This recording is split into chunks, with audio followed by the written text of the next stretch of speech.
সুপ্রিয় দর্শক মণ্ডলী, আসসালামু আলাইকুম। Welcome back to my channel. কেমন আছেন? আশা করি ভালো আছেন। আমার আজকে রেসিপি হচ্ছে পরোটা ফ্রোজেন পদ্ধতি কীভাবে করতে হয়, দীর্ঘদিন ধরে কীভাবে আপনারা ফ্রিজে পরোটা রেখে খেতে পারেন, সেই পদ্ধতিটা আপনাদের দেখানোর জন্য চলে আসছি। দেখতে পাচ্ছেন এখানে আমি ময়দা নিয়ে নিচ্ছি 300 গ্রাম পরিমাণ মতো। তো 300 গ্রাম ময়দা দিয়ে যেটুকু পরোটা হয় সেটুকু আমি আজকে ফ্রোজেন করব। দিয়েছি লবণ, সাথে দিয়েছি আমি 1 টেবিল চামচ চিনি, এবং দিয়েছি আমি এখানে পরিমাণ মতো রান্নার তেল, সয়াবিন তেল দিয়েছি। তো তেল দিয়ে ভালোভাবে আমি হাত দিয়ে এখন একটু করে ময়ান করে নেব। তো দেখতে পাচ্ছেন হাত দিয়ে সবগুলো উপকরণ দিয়ে আমি একটু ভালোভাবে ময়ান করেছি, যাতে ময়দার সাথে তেলটা একটু মিক্স হয়ে যায়। তো দেখতে পাচ্ছেন যখনই বুঝবেন একটা হাতের মুঠোয় বা দলা পেকে যাচ্ছে, তখনই বুঝে নেবেন ময়দাটা আসলে পারফেক্ট হয়েছে। এরপর যে আপনারা পানি দিয়ে বা অনেকেই দুধ ব্যবহার করেন, আমি পানি দিচ্ছি। আপনারা চাইলে দুধও ব্যবহার করতে পারেন, গরুর দুধ। তো পানি দিয়ে আমি একটা ডো রেডি করে নিচ্ছি পরোটার জন্য। তো দেখতে পাচ্ছেন অল্প অল্প পানি দিবেন, সবগুলো একসাথে পানি দিবেন না। এরপর যে আমি একটা ডো রেডি করে নিয়েছি, সফট একটা ডো রেডি হয়ে গেছে এখন পরোটার জন্য। তো পরোটাগুলো আমি এখন ফ্রোজেন করব। দেখতে পাচ্ছেন আমি একটু হাত দিয়ে আরও বেশি করে করে ময়ান করে নিচ্ছি, যাতে একটু সফট হয়ে যায়।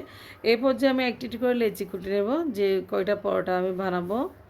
তো দেখতে পাচ্ছেন এভাবে হাত দিয়ে মথেই আসলে পরোটাটা একটু সফট হয়, খেতেও ভালো লাগে।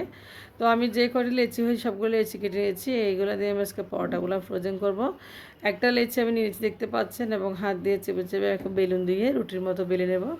তো সামান্য উপর থেকে ময়দা ছড়িয়ে ছিটিয়ে দিচ্ছি, বেশি ময়দা দেওয়ার দরকার নেই।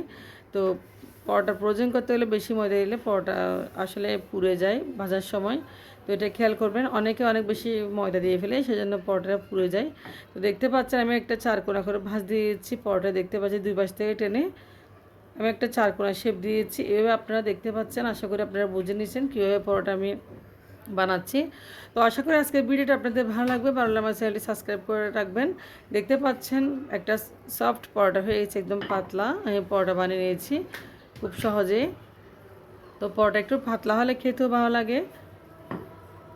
দেখতে পাচ্ছেন একটা পরোটা হয়ে গেছে। তো আমি এভাবে সবগুলো পরোটা এক এক করে স্টেপ বাই স্টেপ বানিয়ে নিব।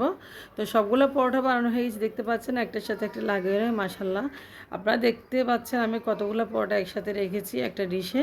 তো পরোটাগুলো একটার সাথে একটা লাগিয়ে নেয়। আলহামদুলিল্লাহ, আমি এভাবে ডোটা রেডি করেছি। আপনারা যেভাবে ডো রেডি করেছি আপনারা ওইভাবে ডোটা রেডি করবেন, আপনাদেরও লাগবে না। এরপর যে আমি পরোটাগুলো একটু ছেঁকে নেব, যেহেতু ফ্রোজেন করব। তো আমি সবসময় এভাবে ছেঁকে পরোটাগুলো একটু ফ্রোজেন করি ফ্রিজে রাখার জন্য। তো তাওয়ায় একটু হালকা গরম আছে, আমি পরোটাগুলো একটু ছেঁকে নিচ্ছি এভাবে। তো আপনারা এভাবে করবেন, আশা করি আপনারা আমার মতো দেখে পরোটাগুলো ফ্রোজেন করবেন। তো দেখতে পাচ্ছেন সবগুলো পরোটা আমি ছেঁকে নিয়েছি। এরপর যে পরোটার কালারটা কীরকম হয়েছে আপনারা দেখতে পাচ্ছেন, যেহেতু একটু ছেঁকে নিয়েছি। এরপর যে আমি একটা একটা করে পিপি, ওই যে পলিথিন পিপি কেটে নিয়েছি, আমি একটার পর একটা পলিথিন পিপি দিয়ে দেবো। তো এভাবে রাখলে আসলে পরোটাগুলো ফ্রিজে বরফ জমে না এবং খুব সুন্দর থাকে। দেখতে পাচ্ছেন আমি একটার পর একটা পিপি দিয়ে একটার উপরে একটা এভাবে পরোটাগুলো রেখে দিচ্ছি, ফ্রোজেন করতেছি। আমি এভাবে ফ্রোজেন করে থাকি, দেখতে পাচ্ছেন সবগুলো পরোটা আমি ভালোভাবে এভাবে সাজিয়ে নিয়েছি পলিথিন ব্যাগে। এরপর যে আমি একটা পলিথিন ব্যাগে ভরে রাখবো, দেখতে পাচ্ছেন আমি যেভাবে রাখতেছি। আমি একটা পলিথিন কেটে নিয়েছি এবং কেটে সুন্দরভাবে এভাবে পরোটাগুলো আমি ফ্রোজেন করি। এভাবে ফ্রিজে রাখলে আসলে পরোটা অনেক দিন থাকে, দীর্ঘদিন থাকে। আপনারা চাইলে যে কোনো সময় পরোটা ভেজে খেতে পারেন।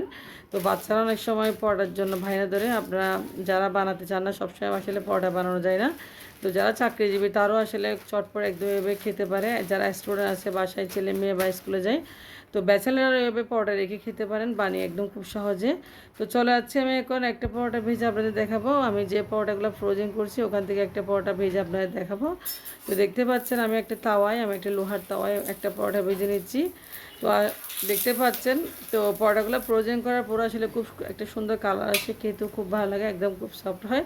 আর ঘরোয়া পরোটা তো অসম্ভব মজার হয়, আপনারা জানেন। তো আশা করি ভালো থাকবেন আপনারা। আল্লাহ হাফেজ, আসসালামু আলাইকুম।